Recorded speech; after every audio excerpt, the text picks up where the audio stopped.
நல்லது பண்றதுக்கு அரசியலுக்கு வாங்கடா, கொள்ளை அடிக்கிறது கொலை பண்றதுக்கு அரசியலுக்கு. இப்போ ஈசிஆரும் ஓஎம்ஆரும் செம்ம connect. Stepstone secret flat near Kovalam ECR. Beach resort flat just 24 lakhsல. லான்ச்சிங் ஆஃபர்ல பிளாட் வாங்குங்க 5 lakhs ப்ராஃபிட். சாதாரணமாக போய் ஒரு நடவடிக்கைகளை மேற்கொள்றாரு அப்படின்னும் போது இது ஜனநாயகத்துக்கு நல்லதான ஒரு விஷயம் தானே. அது உங்களை கஷ்டப்படுத்துது, டிஸ்டர்ப் பண்ணுது. அந்த அர்ச்சனைக்கு வந்து 4000 ரூபாய் பணம் கேட்டிருக்காங்க, அது கொடுத்துருக்காங்க. அவர் தான் அமைச்சர்னே தெரியாம நீங்க அந்த துறையில ஒர்க் பண்றீங்கன்னா அப்ப எவ்வளவு பெரிய கொடுமையா இருக்கும். இப்போ ஒரு 10 நாளைக்கு முன்னாடி மக்களை எப்படிப்பட்ட இந்த மக்கள்ல வந்து உங்களுக்கு எப்படி விமர்சிச்சிங்க? கேடு கட்டவர். இந்த கேடு கட்டவர்களுடைய வாக்குகளை வாங்கிக்கிட்டு இன்னைக்கு உட்காந்துக்கிட்டு இருக்கீங்களே, உங்களுக்கு வெக்கமா இல்லையான்னு? திமுக அண்ணா திமுகன்னு 2 பேர் தான், ஒன்று நீ இல்லை நானுன்றதை மாற்றுவதற்காக தான் அடிப்படை மக்களுடைய வலியும் வேதனையும் புரிஞ்சு இன்னைக்கு ஒருத்தர் வந்திருக்கிறாரு. அவர் தான் மக்களுக்கான முதல்வராக இன்னைக்கு இருப்பாருன்னு நான் சொன்னேன். அதே போல தான் இன்னைக்கு இருக்கிறாரு. சரியான நபர் யாருன்றதை முடிவு பண்ணிட்டாங்க. அதனாலதான் இன்னைக்கு ஒட்டுமொத்த ஒரு புரட்சியும் ஏற்பட்டுச்சு. ஆனால் இதை வந்து இன்னும் ஜீர்ணிச்சிக்க முடியாமல் இருக்காங்களே. எப்படி முடியும்? சாராயத்தை கொடுத்தீங்க, சாப்பாட்டை கொடுத்தீங்க, வாகனத்தை கொடுத்தீங்க, நீங்கள் பணத்தை கொடுத்தீங்க. இதையெல்லாம் கொடுத்து இந்த ஒரு தேர்தல் உங்களுக்கு மாற்றி காட்டிடுச்சு. இந்த 15 நாட்களில் 20 நாட்களில் என்னென்ன பண்ணிக்கிட்டு இருக்கிறாருன்றதை அவரும் அவர் துறை சார்ந்த மந்திரிகளும் பாருங்கள். இன்னைக்கு 60 ஆண்டு 70 ஆண்டு பெரியார் கொள்கை அது இதுன்னு சொல்லி பொய்யும் புரட்டையும் பண்ணி நீங்கள் பகட்டு மேனிக்கு அரசியல் பண்ணிக்கிட்டு மக்களை இன்னைக்கு நடு தெருவில் விட்டுருக்கீங்கன்றதுக்கு சாட்சியம் ஆதாரங்களையும் இன்னைக்கு கொடுத்துருக்குறாங்க. உங்களுடைய தலைவரை தோற்கடிச்சதே நீங்க தான், உங்களை போன்ற அமைச்சர்கள் தான், உங்களை போன்றவர்களுடைய செயல்பாடுகள் தான் இன்னைக்கு அவரை வீட்டில் முடமா உட்கார வச்சு. இதெல்லாம் சிந்திச்சு பார்க்கக்கூடிய நீங்க அதுக்கான அருகதை அற்றவர்களா இன்னைக்கு நின்றுகிட்டு இருக்கீங்க. நீங்க வந்து மக்களை வந்து கோமாளியா நினைக்கணும், சித்தரிக்கணும், இன்னும் எப்படி எல்லாமே ஏமாத்தணும்னு மட்டும்தான் திட்டம் போட்டீங்க. மக்களுக்காக சேவை செய்யணும்னு நீங்கள் நினைக்கலையே. நினச்சிருந்தீங்கன்னா உள்ளார்ந்த அர்த்தத்தோடு நீங்கள் நினச்சிருந்தீங்கன்னா உண்மையாக ஒரு ஆட்சியும் அதிகாரமும் கொடுத்துருந்தீங்க, மக்கள் உங்களை விரும்பி இருக்க போகிறாங்க. நல்லாட்சி நாயகர்கள் என்ன, விடியல் ஆட்சியின் பயணம், தாய்மானுடைய திட்டம், அப்பாவுடைய ஆட்சி, பேர்லாம் நிறைய சொல்லுங்க. சினிமாக்காரங்க கூட இப்பெல்லாம் பேர்லாம் வைக்க மாட்டாங்க. ஸ்டாலின் தொடரட்டும், தமிழ்நாடு வெல்லட்டும், அப்படியெல்லாம் போட்டுக்கிட்டு இருந்தீங்க. இந்த கவனத்தை மக்கள் மீது வச்சிருந்தீங்கன்னா எவ்வளோ நல்லா இருந்திருக்கு. என்ன வேணும் ஸ்கூலுக்கு, எல்லாமே இங்க இருக்கு. Super Saravana stores, Chennai, Madurai, Kovai.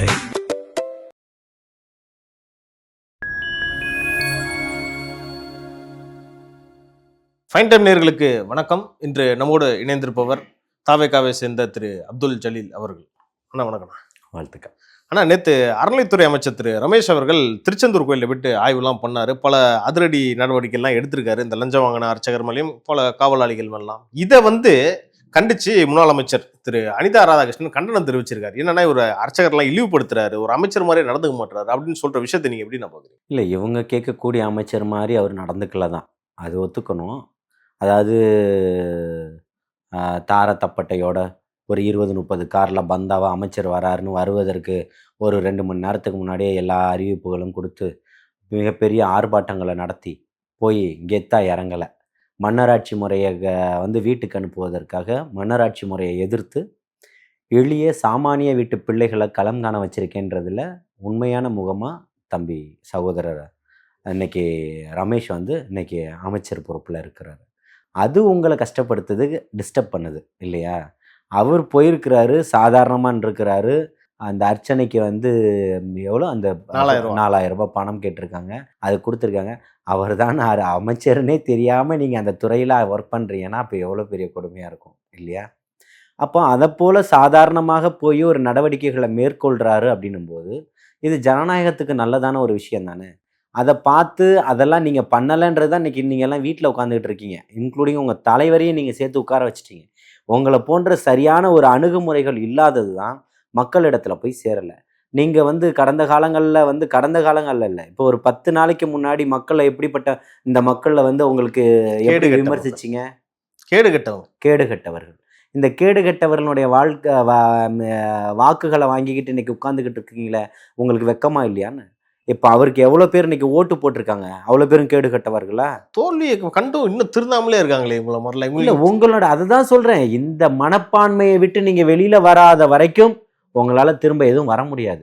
அதுக்காக நீங்கள் அதிமுகவில் இருந்தீங்க, சேகர் பாபு அதிமுகவில் இருந்தார், ஏவாவேலு அதிமுகவில் இருந்தார், ராஜகண்ணப்பன் அதிமுகவில் இருந்தார், செந்தில் பாலாஜி அதிமுகவில் இருந்தார், இன்னும் இப்போ நிறைய பேர் அதிமுகவில் இருந்தாங்க. இன்னைக்கு எல்லாரும் திமுகவில் மந்திரிகளாக நீங்கள் உட்கார்ந்துட்டு இருக்கீங்க.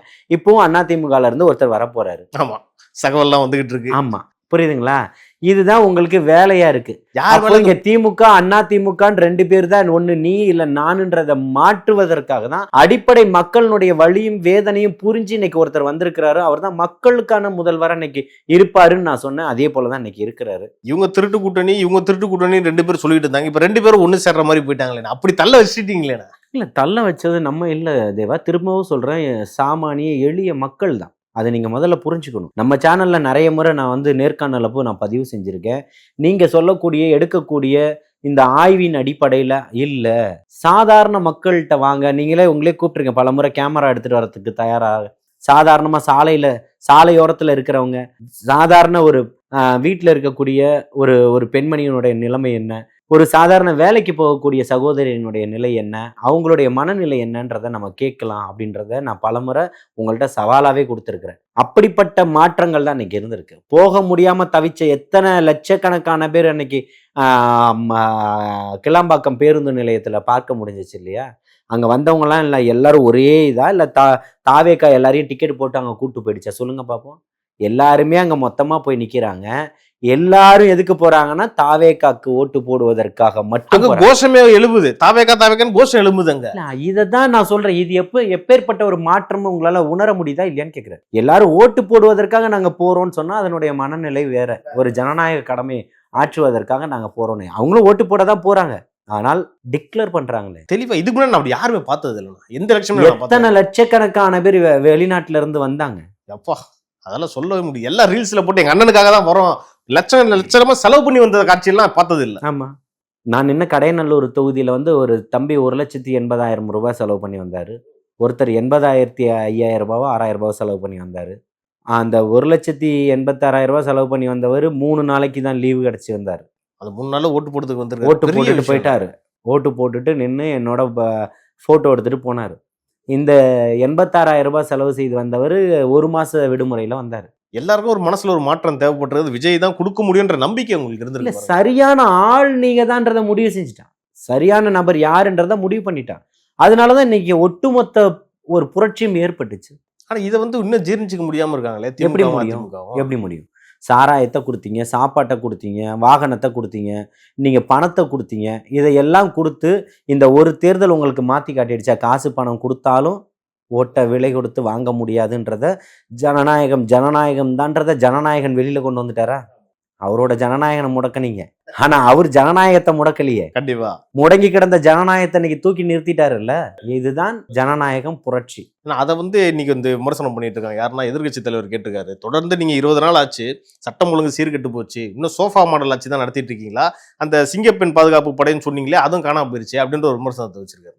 இல்ல, அதாவது பெண்கள் மேலே வந்து அக்கறை இருப்பது வந்து திமுக வந்து அது வந்து கபட நாடகம். அது நீங்கள் வந்து அதை சொல்கிறதுக்கெல்லாம் லாய்க்கே இல்லை. ஏற்கனவே வந்து மேயர் பிரியா அவர்கள் வந்து போகும்போது கூட போன ஒருத்தவங்க லிப்ஸ்டிக் போட்டு போனாங்கல்ல, அவங்கள வேலையை விட்டு இப்போ மாற்றினதெல்லாம் பார்த்தீங்கல்ல. நீங்கள் என்ன குரல் கொடுத்தீங்க? பெண்கள் ரோட்ல உட்காந்து போராடிக்கிட்டு இருந்தாங்கல்ல, அப்ப பெண்களுக்காக தூய்மை பணியாளர்களுக்காக என்ன பண்ணீங்க? கூலி படத்துக்கும் இட்லி கடைக்கு ரிவ்யூ கொடுத்துக்கிட்டு இருந்தீங்கல்ல, துணை முதலமைச்சரா போய் உட்கார வேண்டியதானே போராட்டத்துல. அங்க சாக்கடையில கால்வாயில இறங்கி ஒருத்தர் செத்து போனார்ல, பிணமா வந்தார்ல, அப்ப போய் கேட்க வேண்டியதானே. அப்பயும் அவங்க சொன்ன விமர்சனம் என்ன தெரியுமா? விஜய் அவர்கள் அலுவலகத்துக்கு கூட்டு தான் வந்து பேசினாரு, ஏன் நேரில் வந்து பேசினா என்ன அப்படின்னு கேட்டாங்க. அப்ப நீங்க எங்க போனீங்க? அவர் எங்க போனாரு? அவர் என்ன பண்ணாரு? அவர் எப்படி சாப்பிட்டாரு? அவர் எப்படி தூங்குனாரு? அவர் எப்படி கார்ல போறாரு? ஐயா, நீங்க என்ன பண்ணிக்கிட்டு இருந்தீங்கன்னு கேட்குறேன். அதை பத்தி பேசுவோன்னு சொல்றேன். அதை பேச முடியல உங்களால இல்லையா? இந்த 15 நாட்கள்ல 20 நாட்கள்ல என்னென்ன பண்ணிக்கிட்டு இருக்கிறாருன்றத அவரும் அவர் துறை சார்ந்த மந்திரிகளும் பாருங்க. இன்னைக்கு நண்பர் அன்பு சகோதரர் பிரபு இருக்கிறாரு, டாக்டர். அவருடைய ஆய்வுகள் எல்லாம் பாத்தீங்களா? 23 சட்டவிரோதமா எங்க கல்குவாரிகளை மூடி இருக்காரு. இது என்ன? இதுக்கு அனிதா ராதாகிருஷ்ணன் என்ன சொல்லுவாரு? அதான் கண்டனம் தெரிவிப்பாரா? இல்ல, கண்டனம் தெரிவிச்சுதான் பாக்கட்டுங்க, மக்கள் ரியாக்ஷன் எப்படின்னு தெரிஞ்சிடும். இந்த அடிப்படை அறிவு இல்லைன்னு உங்களுக்கு சொல்லிட்டேன் ஆரம்ப காலகட்டத்திலே. அப்ப நீங்க இதை தான் செய்வீங்க. லஞ்சம் வாங்குறது நான் சாமானிய ஒருத்தருக்கு கடவுளை சாமி கும்பிட்றது அவங்க சந்தோஷமாக இருந்தாலும் மனசு கஷ்டமாக இருந்தாலும் போய் கடவுளை பார்ப்பதற்கு. இதுக்கு ஏன் பணம் வாங்குறீங்க? அது வாங்கக்கூடாதுன்னு தானே தம்பி சொல்கிறாரு, சட்டம் சொல்லுது, முதலமைச்சராக தானே நினைக்கிறாரு. இதுக்கு எதுக்கு உங்களுடைய கண்டனம்? நல்லவராக இருந்தால் நீங்கள் என்ன பண்ணியிருக்கணும்? நல்ல பாராட்டி இருக்கலாம். பாராட்டி இருக்கணும் இல்லையா? உங்கள் ஆட்சி காலத்தில் நீங்கள் வந்து இதெல்லாம் அதாவது வாய் இருந்தும் பேசும் திறனற்றவராக மாறிட்டீங்க. கை இருந்தும் தடுப்பதற்கு தவறிட்டீங்க. கால்கள் இருந்தும் உங்களால் நடக்க முடியாமல் உட்காந்துட்டீங்க அந்த இடத்துல. இன்னைக்கு தம்பி அந்த வேலையை பண்ணுறாரு. கடந்த ஆட்சியில் எவ்வளோ லஞ்சம் கிடைச்சிருக்கோம், எவ்வளோ மந்திரி வரைக்கும் போயிருக்க வாய்ப்பு இருக்குல்லண்ணா. இல்லை, அதனால தானே இன்னைக்கு கதறீங்க. சம்மந்தப்பட்ட அந்த ஏரியாவுடைய சட்டமன்ற உறுப்பினர் உங்களுக்கு பங்கு இல்லாமல் இருந்திருக்குமா? கரெக்ட். அதனால தான் இன்னைக்கு கதறாரு. அது கண்டனம் தெரிவிச்சிருக்காரு பாருங்க. ஏன்னு கேட்குறேன். உங்கள் ஏரியாவிலேருந்து உங்கள் வீட்டை சுற்றி உங்கள் ஊரை சுற்றி எத்தனை குவாரிகள் இருக்கிறதெல்லாம் மண்ணையெல்லாம் ஏற்றிக்கிட்டு கேரளாக்கெல்லாம் போச்சு. அது கேரளா என்ன அயல் நாட்டிலையா இருக்குன்னு ஒரு கேட்டார், ஞாபகம் இருக்கா இல்லையா? எப்பேற்பட்ட மனுஷன், உங்களை எப்பேற்பட்ட அமைச்சராக வச்சு கொண்டாடி இருக்கணும். நீங்க சரியான ஒரு ஆளா இருந்தா ஒரே ஒரு லோடு கேரளால இருந்து கல் எடுத்துட்டு வந்துருங்க பாப்போம், மண் எடுத்துட்டு வந்துருங்க பாப்போம். முடியாது. ஏன் கேரளா என்ன இப்ப அயல் நாட்டுக்கு போயிடுச்சா? என்ன சட்டம் இதெல்லாம்? உங்களை எல்லாம் துரத்தி அடிச்சிருக்காங்க மக்கள். இன்னைக்கு 60 ஆண்டு 70 ஆண்டு பெரியார் கொள்கை அது இதுன்னு சொல்லி பொய்யும் புரட்டையும் பண்ணி நீங்க பகட்டு மேனிக்கு அரசியல் பண்ணிக்கிட்டு மக்களை இன்னைக்கு நடு தெருல விட்டுருக்கீங்கன்றதுக்கு சாட்சியம் ஆதாரங்களையும் இன்னைக்கு கொடுத்துருக்குறாங்க. இன்னும் நீங்க ஜாக்கிரதையா இல்லை. இனிமே ஜாக்கிரதையா இருந்து ஒன்னும் நீங்க கலட்ட போறது இல்லை. உங்களுடைய தலைவரை தோற்கடிச்சதே நீங்க தான். உங்களை போன்ற அமைச்சர்கள் தான், உங்களை போன்றவர்களுடைய செயல்பாடுகள் தான் இன்னைக்கு அவரை வீட்டுல முடமா உட்கார வச்சிருக்கு. இதெல்லாம் சிந்திச்சு பார்க்கக்கூடிய நீங்க அதுக்கான அருகதை அற்றவர்களா இன்னைக்கு நின்றுகிட்டு இருக்கீங்க. இல்ல கண்கூடா தெரியுது திமுக ஏன் தோத்துருக்குன்ட்டு. இதுக்கு ஒரு ஆய்வு. நீங்க வாங்கின லஞ்சங்கள், லாவணியங்கள், நீங்க மக்கள் மீது வச்சிருந்த வெறுப்புகள், உங்களை நீங்க காப்பாத்திக்கணும் எல்லாம் எல்லாருக்கும்னு சொல்லிட்டு எல்லாம் நமக்கு மட்டும் எடுத்துட்டு போனதுக்கான காரணம் தான் இன்னைக்கு உட்கார்ந்துகிட்டு இருக்கிறீங்க. 60 ஆண்டுகள் 70 ஆண்டுகள் கட்சி 50 ஆண்டுகள் கட்சியும் 2 வருஷத்தோட கட்சியிட்ட தோக்க வேண்டிய அவசியம் என்ன? அது என்ன திமுக மக்களை வந்து நீங்களுக்கெல்லாம் நன்றியே இல்லையா? ஸ்டாலின் எவ்வளவு செஞ்சிருக்காரு, அவருக்கு ஓட்டு போடாம தோக்கடிக்க வச்சு அவங்க அப்பா வீட்டுல இருந்து எடுத்துட்டு வந்து செஞ்சாரா? அவர் வீட்டுல இருந்து எடுத்துட்டு வந்து செஞ்சாரா? அவர் பையன் வீட்டுல இருந்து எடுத்துட்டு வந்து செஞ்சாரா? இல்ல இப்ப இன்பநிதி வீட்டுல இருந்து எடுத்துட்டு வந்து செஞ்சுட்டு இருக்காங்களா? இல்ல அனிதா ராதாகிருஷ்ணன் வீட்லயும் பி கே சேகர் பாபு வீட்லயும் செந்தில் பாலாஜி வீட்டுல இருந்து எடுத்து செஞ்சுட்டு இருக்காங்க. கவனமா இருந்துக்கங்க. இந்த மாதிரி வார்த்தைகள் எல்லாம் கையாளக்கூடிய விதங்களுக்கு நீங்க வந்து கண்டிப்பா உங்களுக்கு மக்கள் இன்னும் எதை களத்தை அடிப்பாங்கன்னு தெரியாது. நான் ரொம்ப கண்ணியமாவும் நாகரீகமாவும் பேசக்கூடியது. என்ன உங்களை போன்று பேசுவதற்கான மைக்கு கிடைச்சிருச்சுன்றதுக்காக எது வேணாம். ஒரே மைக்கில பேசுறதுக்கு நான் தயார். அனிதா ராதாகிருஷ்ணன் பேசுறதுக்கு தயாரா? அதே திருச்செந்தூர்ல பேசுறதுக்கு நான் தயாரா இருக்கேன். கேளுங்க, உங்களுடைய சேனல் மூலியமா கேளுங்க பாப்போம். அதே திருச்செந்தூர்ல நான் பேசுறதுக்கு தயாரா இருக்கேன். அதே ஒரே மேடையில அது திமுகவே போடட்டும் அந்த மேடையை, நான் பேசுவதற்கு தயாரா இருக்கேன். நான் சொல்ற குற்றச்சாட்டு பேர்ல ஒரே குற்றச்சாட்டு தானே வைக்கிறாங்க. மந்திரிங்க எல்லாம் ரீல்ஸ் போடுறாங்க, ரீல்ஸ் போடுற ஆய்வுன்ற பேர்ல ரீல்ஸ் போட்டு பப்ளிசிட்டி தேடிக்கிறாங்கன்றாங்க. என்னதான் இந்த ரீல்ஸ்ல உங்களுக்கு என்ன கண்டுபிடிச்சிட்டாங்க? புரியல. எது ரீல்ஸ் போட்டு பப்ளிசிட்டி தேடிக்கிறாங்களாம் அமைச்சர்கள் எல்லாம், தாவேக அமைச்சர்கள். ஆமா, இப்ப எலெக்ஷனுக்கு முன்னாடி 2 பசங்களை கூட்டு வந்து செக்ரட்டரியேட்ல உட்கார வச்சு ரீல்ஸ் போட்டார்ல, அதை சொல்லியிருப்பாங்க. அவன் பண்றது தானே செய்யறது தானே பண்ணி காட்டிக்கிட்டு இருக்கிறாங்க. செய்யாததை ஏதாவது சொல்லிட்டு இருக்காங்களா? அதையும் பேச மாட்டீங்க.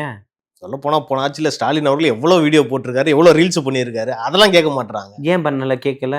டீ கடையில எல்லாம் போய் உட்காந்து டீ குடிச்சாரு. உங்க கனவை சொல்லுங்கன்னு திட்டம் ஒண்ணு வாங்கினீங்களே, அந்த ஃபார்ம் எல்லாம் இன்னைக்கு எங்க போயிடுச்சு? ஏதோ ஆத்துல போச்சுன்ற மாதிரி செய்தி எல்லாம் படிச்சேன்னா. எந்த போயிருச்சான்? வைகை ஆத்துல.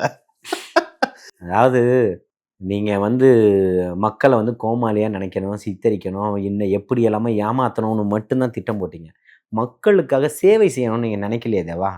நினச்சிருந்தீங்கன்னா, உள்ளார்ந்த அர்த்தத்தோடு நீங்கள் நினச்சிருந்தீங்கன்னா, உண்மையாக ஒரு ஆட்சியும் அதிகாரமும் கொடுத்துருந்தீங்கன்னா மக்கள் உங்களை விரும்பி இருக்க போகிறாங்க. இன்னொரு நல்ல விஷயம், 100 கோடி ரூபாய் அபராதம் விதித்ததுக்கு பிறகும் இல்லையா, பரப்பன அக்ரஹார நீதிமன்றத்தில் குன்ஹா அவர்களுடைய தீர்ப்பு வரலாற்று தீர்ப்பாக இருந்துச்சு. 100 கோடி ரூபாய் அந்த ஒரு முதலமைச்சருக்கு அபராதம் விதித்த பிறகும் அந்த அம்மையார் திரும்பவும் ஜெயிச்சாங்களா? கண்டிப்பாக 16ல் ஜெயிச்சாங்க. இது வரலாறு.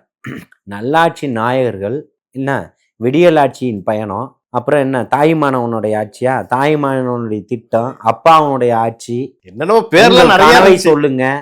சினிமாக்காரங்க கூட இப்பெல்லாம் பேர்லாம் ஒன்றாக நான் அத தமிழ்நாட்டை தலைகுனிய விட மாட்டோம். ஸ்டாலின் தொடரட்டும், தமிழ்நாடு வெல்லட்டும், அப்படியெல்லாம் போட்டுக்கிட்டு இருந்தீங்க இல்லையா? இந்த கவனத்தை மக்கள் மீது வச்சிருந்தீங்கன்னா எவ்வளோ நல்லா இருந்திருக்குமே. போன வருஷம் அரசு பள்ளியில் படிச்சுக்கிட்டு இருந்த பிள்ளைகள் 1.5 லட்சம் பேர் படிக்கலையே. எத்தனை அரசு பள்ளி கட்டடங்கள் இடிஞ்சு விழுந்துச்சு. விமானத்தில் கூப்பிட்டுக்கிட்டு சுற்றுனீங்களே, பள்ளி கட்டடங்களை சரி செஞ்சு தந்திருக்கலாமே.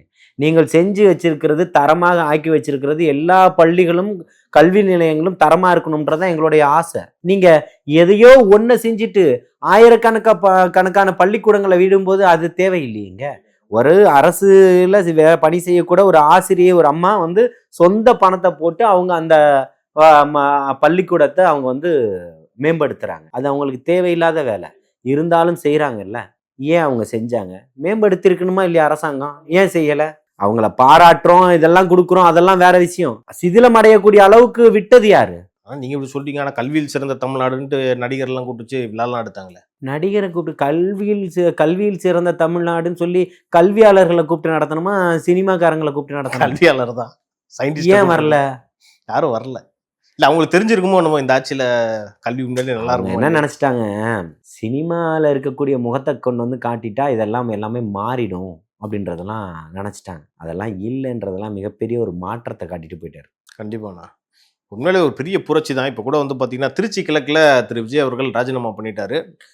ஜூன் 1 போறாரு, நன்றி தெரிவிக்கிறதுக்காக போறாரு. மறுபடியும் அங்கே இடைத்தேர்தல் வேற வரப்போகுது. தாவேக்காக்கு வெற்றி வாய்ப்பு எப்படி இருக்கும்னு நினைக்கிறீங்க? ரொம்ப ரொம்ப அருமையாக இருக்கும். அதில் எந்த விதமான குழப்பங்களும் கிடையாது. அவர் வந்து தலைவர் தளபதி மட்டும்தான் சொல்லலை, யாரெல்லாம் போகலையோ அவருங்க எல்லாத்தையுமே போக சொல்லி தலைமை வந்து அறிவுறுத்தியிருக்கு. நான் வந்து இப்போ ரிசல்ட் வந்த அன்னைக்கே, தோத்து போன அன்னைக்கே அந்த மக்களை சந்தித்து நான் நன்றி சொல்லியிருக்கேன். ஓகே, அப்போவே போயிட்டு அப்போவே கேட்டாங்க, ஏன்னா நான் ஜெயிச்சவங்க கூட வரல, யாராக இருந்தாலும் மக்களுக்கு உடனே நன்றியை சொல்லணும். அதற்காக நான் வந்து உடனே அன்னைக்கே புறப்பட்டு அப்பவே போய் நன்றிகளை சொல்லியிருக்கேன். நான் அந்த கேள்வி ஏன் கேட்டேன்னா, தாவேக்காக்கு ஏன் வெற்றி வாய்ப்பு இருக்குன்னு கேட்டேன்னா, ஏற்கனவே திமுக அதிமுக கூட்டணி வைக்கிற மாதிரி பிளான்ல போயிட்டு இருக்கு. இப்போ 2 பேரும் கூட்டணி வச்சு தாவேக்காக்கு ஒரு பின்னடைவை ஏற்படுத்தக்கூடிய வாய்ப்பு இல்லை. இந்த மக்கள் வந்து திமுக, அண்ணா திமுக, தாவேக்கா இப்படி தான் பார்வை பார்த்தாங்களே தவிர அதிமுகவும் திமுகவும் கூட்டணி ஆகும்னு ஒரு பார்வை பார்க்கல. யார் நினைச்சு கூட பார்க்கல. ஆமா, அப்படி பார்த்தா உங்களுக்கு ஒரே ஓட்டு தான். அப்படி பார்த்தா எங்களுக்கு டபுள் 2 ஓட்டு இருக்கு. புரியுதா உங்களுக்கு? திமுக அதிமுகவை எதிர்க்குதுன்னு தான் ஓட்டு, அதிமுக திமுகவை எதிர்க்குதுன்னு தான் ஓட்டு. நீங்க 2 பேரும் கள்ள கூட்டாளிங்களா இருந்து நான் ஏற்கனவே சொன்னா இல்லையா உங்களுக்கு? சொன்னேன்ல, அதுதான் நீங்க நடந்தது.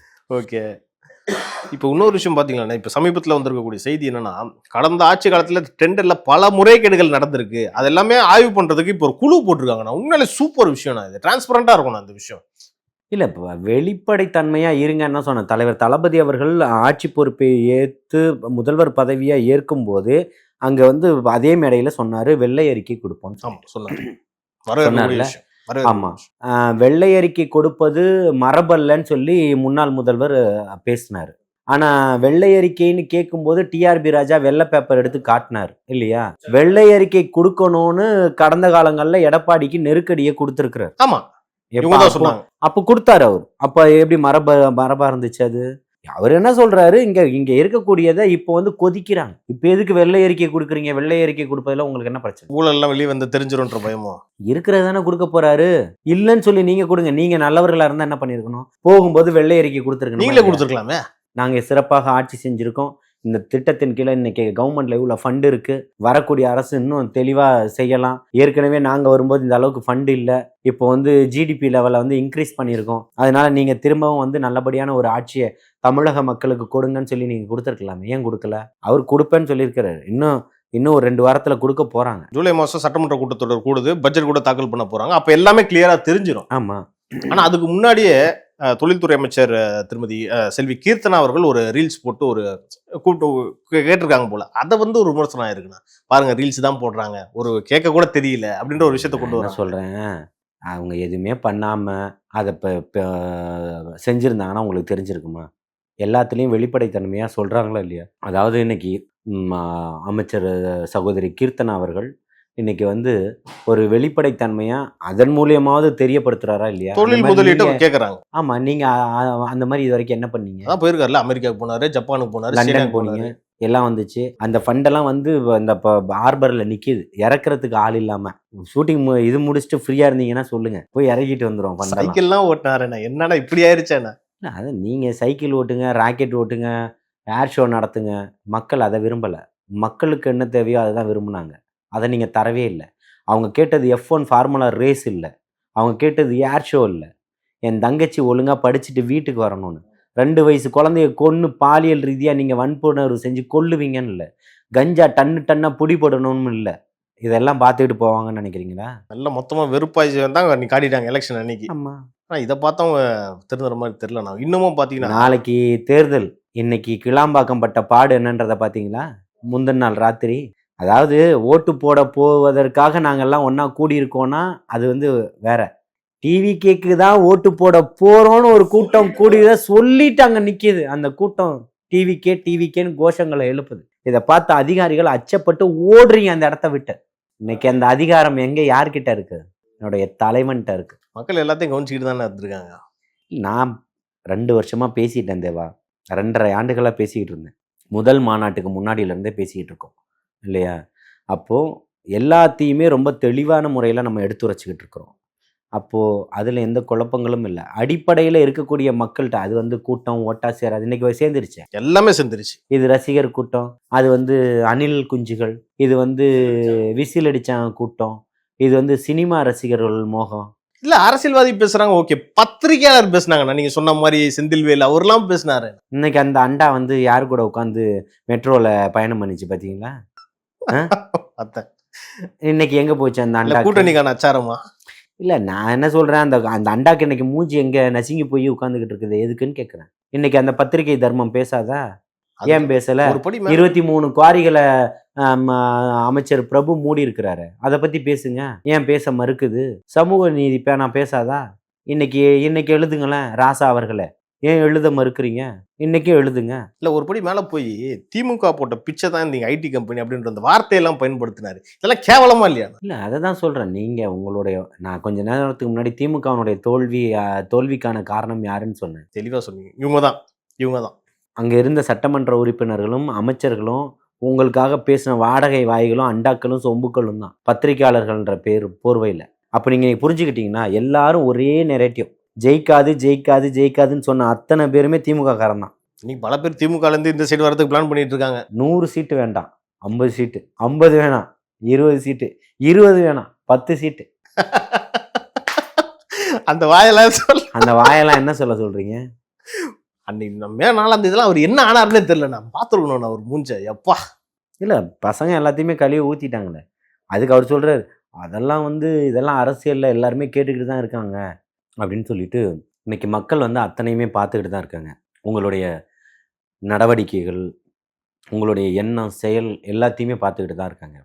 அதிலெல்லாம் மக்கள் வந்து பெருசாக ஒன்றும் கேட்கல. அவன் கஷ்டப்படாமல் இருக்கணும்னு நினைக்கிறான், வேதனைப்படாமல் இருக்கணும்னு நினைக்கிறான், துன்பப்படாமல் இருக்கணும்னு நினைக்கிறான். அவன் தெருவில் கஞ்சா விற்கக்கூடாதுன்னு நினைக்கிறான், மதுக்கடைகள் அவன் தெருவில் இருக்கக்கூடாது, மதுக்கடையினால் பிரச்சனை வரக்கூடாதுன்னு நினைக்கிறான். அவன் பிள்ளை படிக்க போகிற இடத்துல அந்த மதுக்கடையினால் டிஸ்டர்ப் ஆகக்கூடாதுன்னு நினைக்கிறான் இல்லையா? இதை வச்சுக்கிட்டு தானே நீங்கள் இவ்வளோ நாள் ஆட்டம் போட்டீங்க. அவன் தெருவில் நிம்மதியாக இருக்கணும், அந்த மதுக்கடையில் இரவு முழுக்க இதில் பிளாக்ல விற்றுக்கிட்டு இருக்காங்கன்னு சொல்கிறான். எவ்வளோ ஓடிச்சு, தெரியல வெளிப்படையாக ஓடிச்சு. அதெல்லாம் எவ்வளோ நம்மளும் பேசியிருக்கோம் இந்த நிகழ்ச்சியில். அப்பயும் அதை பற்றி ஆக்ஷனே எடுக்கலண்ணா போன கவர்மெண்ட்டில். ஏன் எடுக்கல? உங்களுக்கு என்ன, நீங்கள் என்ன பண்ணாலும் நாங்கள் என்ன பண்ணுவோமோ அதானே? அந்த அதிகார திமிர் தானே, அந்த மன்னராட்சி முறை தானே, அராஜகம். அந்த அராஜகத்துக்கு முடிவு கட்டியிருக்கிறாங்க மக்கள். இப்போ இந்த வரக்கூடிய நாட்களில் இந்த 5 ஆண்டுகள் உண்மையாலே மக்களுக்கான ஆட்சியாக இருக்குமாண்ணா? இல்லை, இப்போ செஞ்சுக்கிட்டு இருக்கக்கூடிய அவர் ரொம்ப தெளிவான ஒரு மனநிலைமையில தான் எல்லாத்தையுமே சொல்லியிருந்தார். சம்பாதிக்கிறதுக்காக இங்கே வராதிங்க, நான் அரசியலுக்கு வரல, பேரும் புகழையும் எடுப்பதற்காக நான் அரசியலுக்கு வரல, அது ஆல்ரெடி எல்லாமே அவர்கிட்ட இருக்குது இல்லையா? இனி எதுக்காக வரணும்? எல்லாம் பெரிய எல்லாம் சொன்னாங்க, காசு கொடுத்தவங்களுக்கு தான் சீட்டு, காசு கொடுத்தவங்களுக்கு தான் சீட்டா? அமைச்சர் பதவி வாங்கியிருக்கிறாரு தம்பி சரத், பெரிய காசு பணம் படைச்சவரா? தம்பி ரமேஷ், என்னுடைய அன்பு சகோதரர் ராஜ்மோகன், சகோதரர் பிரபு, தங்கச்சி ஜெகதீஸ்வரி, எல்லாம் எளியவர்கள் தான். தங்கச்சி கீர்த்தனா, எல்லாருமே சாதாரணமானவர்கள் தானே. அதுதான் அவங்களுக்கு வயிறு இது 2 பேருக்கும், 2 கட்சிகளுக்கும் ஜீரணிக்கவே முடியல. சபரிநாதன் அவருடைய ஓட்டுநருடைய மகன். ஆமா, அதுக்கு தான் பிரகாஷ்ராஜ் கேட்டாரு, எப்படி டிரைவருக்கு நீங்க சீட்டு கொடுப்பீங்க, இதெல்லாம் ஒரு நியாயமா அப்படின்னு கேட்கிறாரு. ஏன் மன்னராட்சிக்கு தான் கொடுக்கணுமா? நீ யாருன்னு கேட்குற. கருத்தியல் சுதந்திரம் எல்லாருக்கும் இருக்கு, பேசலாம். என்ன உங்க ஊர்ல போய் பேசிடுவே நீ? அப்போ இங்கே இருக்கக்கூடிய தமிழ்நாட்டில் இருக்கக்கூடியவன் எல்லாத்தையுமே வேடிக்கை பார்த்துக்கிட்டு இருக்கான்னு தானே அர்த்தம். இழிச்சவாய் நினைச்சிட்டு இருக்காரு. அப்போ உங்களுடைய நான் என்ன சொல்கிறேன்னா, உங்களுக்கு நீங்கள் ஒரு திரை பிரபலம், உங்களுக்கு ஒரு மரியாதை இருக்குது, அது திரைத்துறை சார்ந்த ஒரு மரியாதைகள் இருக்குது. நீங்கள் ஒரு கருத்தை சொல்கிறீங்கன்னா அது 10 பேருக்கு போய் சேருது. தவறான கருத்துக்களை ஏன் பயன்படுத்துறீங்க? தவறான கருத்துக்கள் சார்ந்து ஒரு சார்ந்து ஏன் நீங்கள் இருக்கிறீங்க? இப்போ கூட சமூக வலைதளத்தில் தாவேக்காக்கு எதிராகவே ஒரு நரேஷன் செட் பண்ணிகிட்டே இருக்காங்க. உண்மையிலே சொல்கிறேன், இது தாவேக்காவினா ரொம்ப ஒரு கேர்ஃபுல்லாக இருக்க வேண்டிய நேரமாக தான் நான் இது பார்க்குறேன். இது வந்து மக்கள்கிட்ட ஒரு நெகட்டிவான ஒரு இம்பேக்டை ஏற்படுத்திடுமோன்ற ஒரு எண்ணம் எனக்கு இருக்குது. நீங்கள் பாருங்க, நீங்கள் 1000 பண்ணாலும் தான் என்ன செய்யணுன்ற கொள்கையில் ரொம்ப உறுதியோடு இருக்கிறாரு அண்ணன். அதில் எந்த விதமான மாற்றமும் கிடையாது. அதை தான் மக்களுக்கு செய்ய போகிறாரு. நீங்கள் எத்தனை வன்மங்களை கொண்டு வந்தாலும் சரி, எத்தனை வண்ணங்களில் வந்தாலும் சரி, அது அத்தனையும் எதிர்கொள்வதற்கு தயாராக இருக்கிறார். ஓகேண்ணா, பல விஷயங்கள் பேசணும். உங்கள் நேரத்துக்கும் கருத்துக்கும் நன்றிண்ணா. வாழ்த்துக்கள்.